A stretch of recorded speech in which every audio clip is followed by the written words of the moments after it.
Hello guys, कैसे हैं आप लोग। हम लोग इस लेक्चर में पढ़ेंगे पीएच वैल्यू या पीएच मान। पीएच वैल्यू होती क्या है। तो किसी विलेन का पीएच मान या किसी विलेन की पीएच वैल्यू उसकी 10 के ऋणात्मक घात की वह संख्या होती है जो हाइड्रोजन आयन के सांद्रण को प्रकट करती है। यानी हाइड्रोजन आयन के सांद्रण को इसको ये प्लस से भी प्रकट करते हैं। तो किसी विलेन का पीएच मान उसके 10 के ऋणात्मक घात की वह संख्या है जो हाइड्रोजन आयन के सांद्रण को प्रकट करती है। अब देखते हैं तो क्या है हाइड्रोजन आयन का सांद्रण। तो क्या है 10 की घात पीएच, यानी किसी विलेन का पीएच मान उसके 10 के ऋणात्मक घात यानी 10 के ऋणात्मक घात की वह संख्या है जो क्या है हाइड्रोजन आयन के सांद्रण को प्रकट करती है। अब हम माइनस लाग लेने पर हम लिए लाग ले रहे हैं तो क्या हो जाएगा माइनस लाग एच प्लस बराबर माइनस लाग 10 की घात माइनस क्या हो जाएगा पीएच हो गया। अब क्या है माइनस लाग एच प्लस बराबर क्या हो जाएगा। देखिए ये इसकी जो घात होती है वो कहाँ जाती है आगे। तो ये माइनस ऑलरेडी था, माइनस पहले से था और ये माइनस आ गया और पीएच लाग 10 और लाग 10 की वैल्यू होती 1। लाग 10 बराबर क्या होता है 1 होता है। ये जिसको नहीं याद है वो याद कर सकता है। तो क्या है अब माइनस माइनस तो क्या हो जाएगा माइनस लाग एच प्लस, चाहे तो हम ब्रैकेट लिख ले या ऐसे लिख,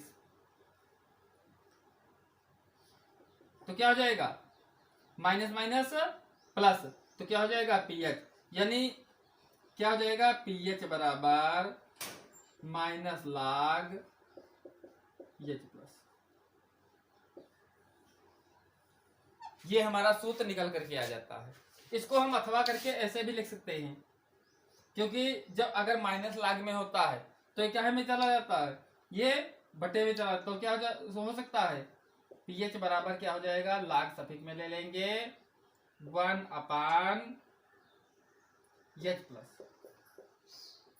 इसको हम इस प्रकार भी ले सकते हैं। हम लोग इसके बाद देखेंगे पीएच पैमाना क्या होता है। तो किसी विलेन की अम्लीयता, जो किसी विलेन की हम क्या है हम विलेन को देखना है अम्लीय है या क्षारीय है या उदासीन है, ये सब ज्ञात करने के लिए एक पीएच पैमाना होता है, उससे हम इसकी पीएच ज्ञात कर सकते हैं।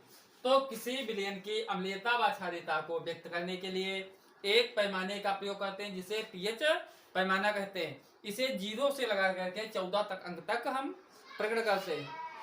यदि अगर पीएच 7 है, यदि पीएच कितना आता है 7 आता है तो विलेन क्या होता है उदासीन होता है।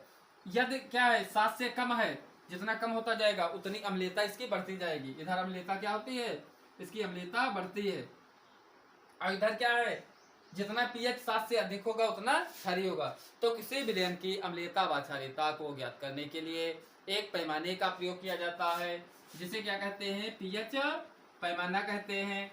या कितने हैं या 0 से 14 अंक तक प्रकट करते हैं। यदि पीएच 7 होता तो विलेन उदासीन होता है, 7 से कम होता तो अम्लीय होता है, 7 से अधिक होता तो। अब हम पढ़ेंगे जल का आयनिक गुणनफल।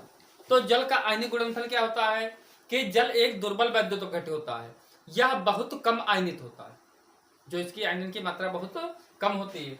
तो जल को H2O को आयनित किया H प्लस और हाइड्रोजन आयन और हाइड्रोक्साइड आयन में आयनित हो गया। अब क्या है द्रव्य अनुपाती क्रिया के नियम से, द्रव्य अनुपाती क्रिया के नियम से। तो द्रव्य अनुपाती क्रिया का नियम होता है वो एक फर्स्ट ईयर में आप लोगों को पढ़ना है। तो अभी थोड़ा देख लेते हैं वो जो द्रव्य अनुपाती क्रिया का नियम होता है। तो जो ये कंसंट्रेशन प्रोडक्ट की होती है, ये प्रोडक्ट होता है, ये क्या होता है रिएक्टेंट होता है, यानी ये उत्पाद होता है, ये अभिकारक होता है। तो उत्पाद की जो सांताएं होती एक्टिव मास के रूप में ऊपर आती हैं और अभिकारक की जो सांताएं होती है वो एक्टिव मास के रूप में नीचे लिखी जाती हैं। तो क्या हम लिखिए के, ये होता है एक स्थिरांक होता है, तो इसका कंसंट्रेशन ऊपर लिखते हैं और इधर का जो प्रोडक्ट का ऊपर लिखा जाता है, रिएक्टेंट का नीचे लिखा जाता है। तो क्या हो गया, कंसंट्रेशन ऑफ यानी एक्टिव मास ऑफ हाइड्रोजन जितने हो, जैसे ए बी दो चीजें हैं तो एक ब्रैकेट में ए लिख लिए, दूसरा लिख लिए कंसंट्रेशन ऑफ OH माइनस। ये एक्टिव मास के रूप में, एक्टिव मास तुम्हें फर्स्ट ईयर में पढ़ना है।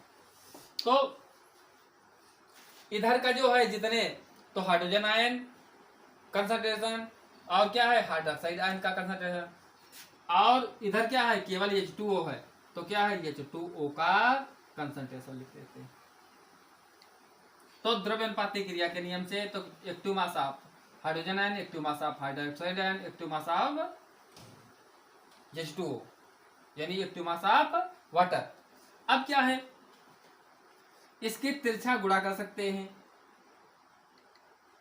तो क्या हो जाएगा KH2O बराबर क्या लिख सकते हैं H प्लस और OH, यह हो जाएगा।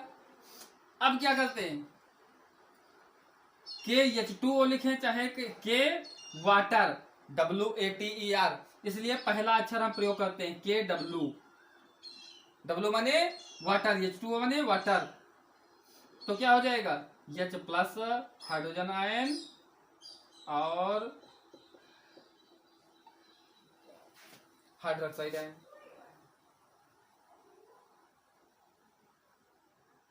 अब क्या है 825 डिग्री सी, 825 यानी 25 डिग्री सी पर इसकी वैल्यू मानी गई है, 25 डिग्री सी पर इसकी वैल्यू मानी गई है।